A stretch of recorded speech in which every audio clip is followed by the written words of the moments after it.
Ancient caravan routes led from the ends of the then-known world to Akko, where they continued west by sea to Europe. In the middle of the 1st century, St. Paul passed here on his way back to Jerusalem from his 3rd missionary journey to the west.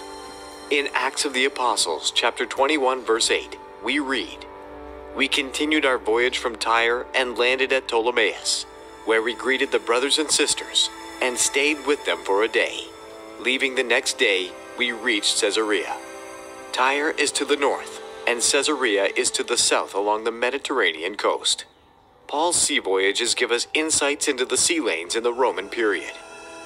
At that time, the ports of Tyre and Caesarea eclipsed that of Akko, which was then called the Happy Colony of Ptolemais. However, while the ports of Caesarea and Tyre are just a shadow of what they once were, the city of Akko and her port are well preserved and offer us the ability to experience 4,000 years of history. Akko was renowned for its flourishing commerce and its local products, especially glass. People in the ancient world believed that glass was invented right here at Akko. During the Greek and Roman periods, the port of Akko served as an important military and commercial port for the whole country. The port reached the height of its activity during the Crusader period. This fact is well expressed by the travels of Marco Polo at the end of the 13th century. Like many other Venetians, his father and uncle also heard the stories of merchants and travelers and used the accumulated experience in their pioneering venture into the Far East. Marco Polo's name is now part of the urban layout of Akko, although he only passed here on his way. But this was an important intersection from the east to the west. During this period, the 2nd century of Crusader rule in the country, Akko was without a doubt one of the most important ports all around the world.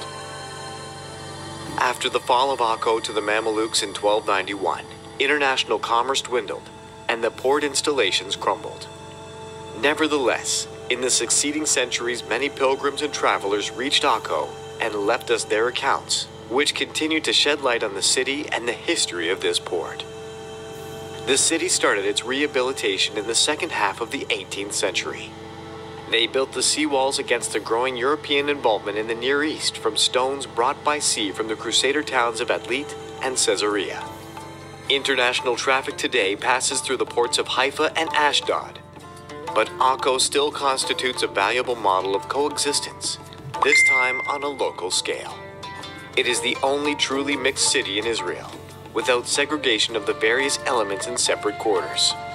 Jews and Arabs, Christians and Muslims live here in the same apartment blocks.